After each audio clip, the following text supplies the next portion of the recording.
Udupi masters athletics association ವತಿಯಿಂದ 41ನೇ ರಾಜ್ಯ ಮಟ್ಟದ ಮಾಸ್ಟರ್ಸ್ ಅಥ್ಲೆಟಿಕ್ ಮೀಟ್ 2021-22 ಉಡುಪಿಯ ಅಜ್ಜರಕಾಡುವಿನ ಮಹಾತ್ಮ ಗಾಂಧಿ ಸ್ಟೇಡಿಯಂನಲ್ಲಿ ನಡೆದಿದ್ದು 45 ವರ್ಷ ಮೇಲ್ಪಟ್ಟ ಪುರುಷರ ವಿಭಾಗದಲ್ಲಿ ಯರ್ಮಾಳ್ ಬಡಾದ ಶ್ರೀನಿವಾಸ್ ಪೂಜಾರಿ ಅವರು ವಿಶೇಷ ಸಾಧನೆಯನ್ನ ಮಾಡಿದ್ದಾರೆ. 200 ಮೀಟರ್ ರನ್ನಿಂಗ್ ರೇಸ್ನಲ್ಲಿ ಪ್ರಥಮ, 800 ಮೀಟರ್ ರನ್ನಿಂಗ್ ರೇಸ್ನಲ್ಲಿ ದ್ವಿತೀಯ ಮತ್ತು 400 ಮೀಟರ್ ರಿಲೇಯಲ್ಲಿ ದ್ವಿತೀಯ ಸ್ಥಾನವನ್ನ ಪಡೆದು ವಿಶೇಷ ಸಾಧನೆಯನ್ನ ಮಾಡಿದ್ದಾರೆ. ಇನ್ನು ಶ್ರೀನಿವಾಸ್ ಪೂಜಾರಿ ಅವರು ಬಾಲ್ಯದಿಂದಲೇ ಕ್ರೀಡೆಯಲ್ಲಿ ಹೆಚ್ಚಿನ ಆಸಕ್ತಿಯನ್ನ ಹೊಂದಿದ್ರು.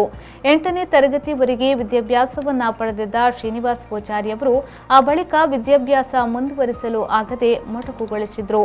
ನಂತರ ಉದ್ಯೋಗಕ್ಕೆಂದು ಮುಂಬೈಗೆ ತೆರಳಿದ ಅವರು ಕೆಲವು ವರ್ಷಗಳ ಕಾಲ ಉದ್ಯೋಗದಲ್ಲಿದ್ದು ಇದೀಗ ತಮ್ಮ ಊರಾದ ಯರ್ಮಾಳ್ ಬಡಾದಲ್ಲಿ ಚಾಲಕ ವೃತ್ತಿಯನ್ನ ನಡೆಸುತ್ತಿದ್ದಾರೆ.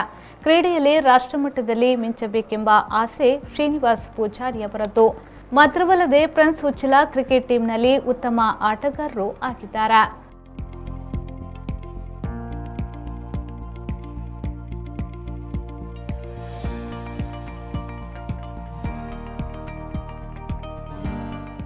ಬ್ಯೂರೋ ರಿಪೋರ್ಟ್ ವಿ4 news Udupi. Srinivas Hospital, Mukka, Surathkal, venturing out to provide affordable healthcare solutions and services to the community at large. The hospital has all major specialized departments of general medicine, orthopedics and super speciality plastic surgery, general surgery, OBG, pediatrics, ENT, ophthalmology, interventional cardiology, neurosurgery, dermatology, ICU, NICU and PICU.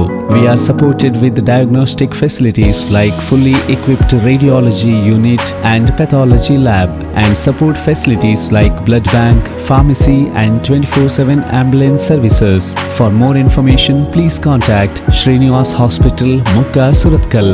Phone 0824 247 8586.